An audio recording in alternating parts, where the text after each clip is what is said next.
क्या आपने कभी ये सोचा है कि इंग्लिश लिटरेचर का सबसे पहला पन्ना किसने लिखा होगा? ना पेन था, ना पेपर, फिर भी कहानियाँ लिखी जा रही थी। आज हम बात करेंगे इसी की शुरुआत कहाँ से हुई इसके बारे में। आज हम एंग्लो सैक्सन एज के बारे में बात करेंगे जहाँ से इंग्लिश लिटरेचर का सफर शुरू हुआ था।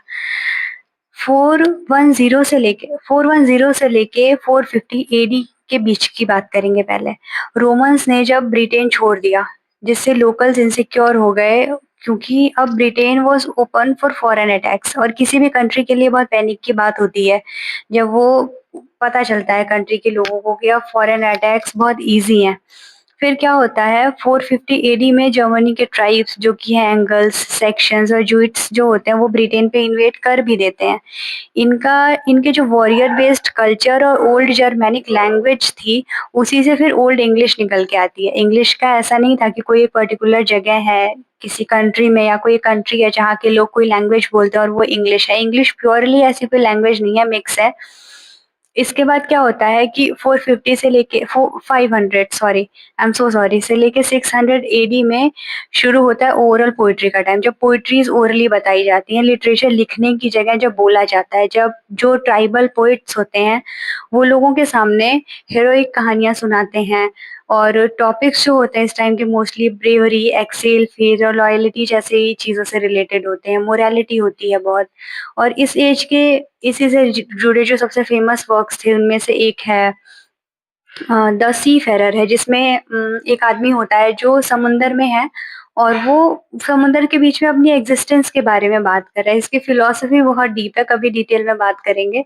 और दूसरी जो है द वेंडेरर है, जिसमें एक सोल्जर जो है वो अपने किंग के लिए और अपने दोस्तों के लॉस का जो है दुख मना रहा होता है, वो अपसेट होता है।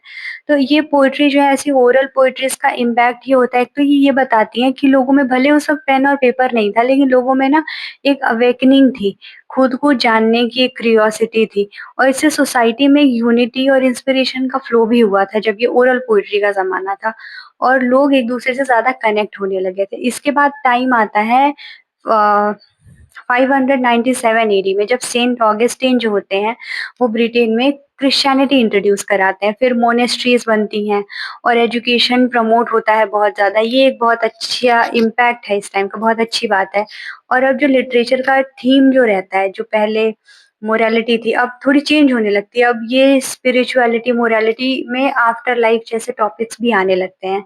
और इस टाइम पे जो फर्स्ट क्रिश्चियन पोएट्स थे द कार्डेमम ने एक बहुत फेमस पोएट्री लिखी है, द कार्डेमम्स हाइम नाम की है शायद। I am not being able to pronounce it correctly, लिखी थी। फिर जो उन्होंने ओल्ड इंग्लिश की सबसे पहले लिखी गई सबसे पहली पोएम थी। इसका सबसे बड़ा इम्पैक्ट रिलीजियस लिटरेचर पे हुआ, जिसमें सोसाइटी को मोरल टीचिंग्स और एक होप मिलती है। इसके बाद आता है 700 से 900 एडी का लिटरेचर। अब लिटरेचर लिखा जाने लगा था। इस टाइम का सबसे जो इम्पोर्टेंट फेमस वर्क है वो द बेवुल्फ है। ये इस पोयम में एक बिलीफ सिस्टम, क्रिश्चियन मोरल्स और लॉयल्टी और करेज, सैक्रिफाइसेस जैसी चीज़ें दिखती हैं। इन सारी चीज़ों का ब्लेंड दिखता है और ये लिटरेचर इतनी फेमस इसलिए भी थी क्योंकि यहाँ पे ना इस लिटरेचर में ना ये सिर्फ़ एक पोएट्री नहीं थी, ये एक समाज की सोच भी दर्शाता है। जैसे बहुत फेमस जो लाइन है कि literature is the mirror of our society, तो यही बात है इसमें भी। और फिर आता है 900 से 1066 तक एडी तक का टाइम, जब किंग एल्फ्रेड द ग्रेट ने एंग्लो सैक्सन क्रॉनिकल स्टार्ट किया, जिसमें ब्रिटेन की पॉलिटिकल और सोशल इवेंट्स को रिकॉर्ड किया गया था। ये प्रोज राइटिंग का एवोल्यूशन था। इसमें लॉज हुए, ट्रांसलेशंस होने लगे और नॉलेज प्रिजर्व किया जाने लगा, जो अपने आप में एक इस टाइम का बहुत बड़ा एवोल्यूशन है, जब आप नॉलेज को प्रिजर्व करने लगते हैं। इसका इम्पैक्ट और भी था कि लोग लिटरेचर को सिर्फ एंटरटेनमेंट नहीं बल्कि एक मतलब डॉक्यूमेंटेशन समझते थे और एजुकेशन का ज़रिया मानने लगे थे लिटरेचर को। आगे के जो एजेस भी रहे हैं एंग्लो सैक्सन के बाद से, उन पे भी इसका बहुत ज़्यादा इम्पैक्ट रहा है। जैसे चौसर के टाइम तक हीरोइज़्म, स्ट्रक्चर जैसी ये सारी चीज़ें ये इंस्पायर्ड थी। And the most importantly old English से ही इवॉल्व हुआ था मिडल और modern English. And that's it for now. My name is Disha and thank you so much for watching.